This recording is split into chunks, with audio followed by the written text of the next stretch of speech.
최근 삼성전자가 100조에 달하는 빅딜을 SK하이닉스와 손잡고 진행한다는 소식이 전해져 업계에 관심이 쏠리고 있습니다. 인수합병이 이루어진다면 글로벌 반도체를 휘어잡을 수도 있는 결과를 만들기에 더욱 주목되고 있습니다. 미국의 IRA 법안에 내놓은 삼성전자의 비장의 카드가 바이든 정치 인생의 최대 위기로 다가왔는데 자신을 지지하는 민주당에서조차 바이든의 지지율은 급감했다고 합니다. 한편 조지아 상원의원은 자신의 실수를 수습하기 위해 노력하고 있다며 한국을 설득하고 나섰습니다. 무슨 일인지 자세히 알아보겠습니다. 삼성전자의 암 인수전 참가 여부가 다시 반도체 업계 핫 이슈로 떠올랐습니다.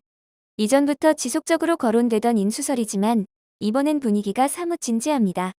2016년 암을 320억 달러에 인수한 소프트뱅크는 2019년 미국 엔비디아의 매각을 추진했지만 반독점 규제 장벽에 막혀 매각이 무산됐고 주식시장에서 IPO를 통한 지분 매각으로 방향을 돌렸습니다.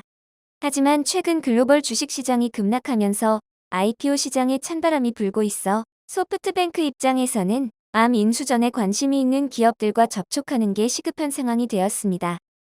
세계 1위 파운드리 기업 TSMC를 따라잡기 위해서는 반도체 비메모리 부분에서도 막대한 투자를 퍼붓고 있는 삼성전자 입장에서는 암 지분 인수가 전략적 해법을 제시해줄 수 있다는 의견입니다.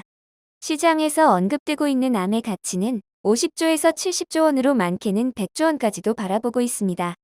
엔비디아가 암 인수를 추진했을 당시만 해도 암 인수가는 54조 원 수준이었지만 인수에 관심을 가지는 글로벌 기업들이 거론되면서 그 몸값은 천정부지로 치솟았습니다. 매물로 나온 암의 몸값이 높고 반독점 문제로 각국 규제 당국이 M&A를 반대할 가능성이 높은 만큼 단독으로 암을 인수하는 것보다 컨소시엄 형태로 여러 기업과 지분을 나누어 갖는 형식이 접근하기엔 유리할 것이라는 판단입니다. 한 반도체 업계 관계자는 암이 모바일 반도체 IP 시장의 90%를 차지하는 만큼 시장 영향력이 커서 삼성이 암을 단독 인수할 경우 얻을 수 있는 효과는 크다고 전했습니다. 이재용 삼성전자 부회장은 지난 21일 귀국길에 암 인수 관련 질문을 받은 뒤 다음 달 손정혜 소프트뱅크 회장이 서울로 와 제안을 할 것이라 언급하며 같은 날 손 회장 측도 10월 방안에 삼성전자와 암 간 전략적 협력을 논의할 예정이라는 입장을 내놨습니다. 업계에서는 양사의 논의가 상당 부분 진척된 것 아니냐는 전망이 나오며 초기 단계라면 굳이 공개적으로 협상 사실을 밝힐 필요가 없기 때문이라는 것입니다. 어느 정도 물밑 협상을 마쳤다는 가능성이 높다는 분석입니다. 하지만 보통 대규모 M&A의 경우 비밀리에 추진되다가 양측이 합의에 이르거나 계약을 마친 직후에 이를 공개하는 것이 관례입니다. 주가나 양측 기업에 미치는 영향이 크기 때문입니다. 올해 일론 머스크 테슬라 CEO가 일방적으로 트위터 인수를 입에 올린 뒤 트위터는 물론 테슬라 주가까지 널뛰기를 하며 투자자들을 혼란에 빠뜨린 것이 가장 최근의 예로 볼 수 있습니다. 그렇다면 M&A가 미칠 파장을 잘 알고 있을 이재용 부회장은 왜 암 관련 내용을 벌써부터 공개하고 나선 것일지 의문이 아닐 수 없습니다. 가장 유력한 해석은 애드벌룬 작전이라는 것입니다. 인수 추진에 앞서 일단 운을 뗀 뒤 업계의 반응을 보려는 의도라는 것입니다. 삼성의 암 인수는 글로벌 반도체 지형을 바꿀 수 있는 위력을 지녔기에 각국의 반독점 심사가 가장 큰 걸림돌로 꼽히고 있습니다. 삼성이 단독 인수보다는 컨소시엄을 구성해 공동 인수에 나서리라는 관측도 있는데 이 경우도 업계의 우호적인 분위기가 우선돼야 합니다. 두 번째는 가격 조정을 위한 전략이라는 분석입니다. 삼성은 약 125조 원의 현금을 보유하고 있지만 이 돈의 대부분을 쏟아붓기에는 리스크가 크기에 몸값을 낮추려는 의도에서 손정혜 회장이 먼저 제안할 것이라는 사실을 강조했다는 해석이 나오고 있습니다. 지금 소프트뱅크는 적자가 눈덩이처럼 불어난 상황이라 현금 마련이 시급한 처지입니다. 세 번째는 성동격서라는 해석인데요. 삼성이 여러 난관 때문에 암 인수를 고려하지 않고 있지만 눈독을 들이고 있는 다른 기업 인수를 위해 밑밥을 까는 행보일 수 있다는 것입니다. 삼성이 암에 관심을 표하면 실제 인수 대상 기업의 조바심을 불러일으켜 협상에서 유리한 위치에 설 수 있기 때문입니다. 이처럼 관례를 벗어난 한마디가 여러 추측을 낳고 있는 가운데 손정혜 회장은 암과 삼성전자의 전략적 협약에 기대가 크다고 화답했습니다. 그렇다면 삼성전자의 암 인수전은 어떤 식으로 흘러가게 될까요? 첫 번째는 삼성전자가 암을 단독 인수하는 방안입니다. 반도체 사업 분야 다각화는 삼성전자의 오랜 수건입니다. 메모리 반도체 부문 1인자인 삼성전자지만 시스템 반도체 부문에선 무게감이 떨어지는데 특히 ARM 전문 분야인 반도체 설계 부문은 아픈 손가락이라 불리고 있습니다. 글로벌 점유율이 1%를 밑돌고 있기 때문입니다. 이런 상황에서 애플리케이션 프로세서 설계 핵심 기술과 특허를 다수 보유한 ARM을 인수한다면 단숨에 비메모리 반도체 경쟁력이 급상승하게 되는 것입니다. 2030년 비메모리 반도체 1위라는 삼성전자의 중장기 목표 달성에도 도움이 될 것이 분명합니다. 하지만 이 방안은 앞서 나왔던 반독점 규제가 가장 큰 걸림돌입니다.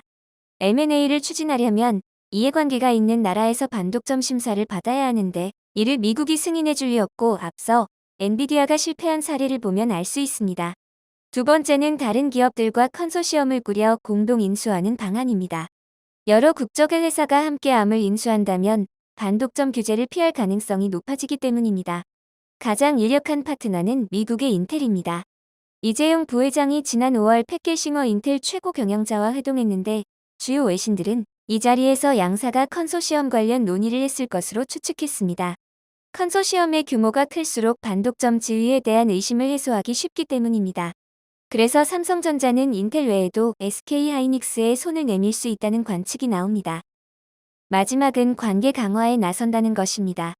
경영권을 확보하기보다는 전략적으로 지분 투자에 참여해 협력 관계를 강화할 것이란 관측입니다.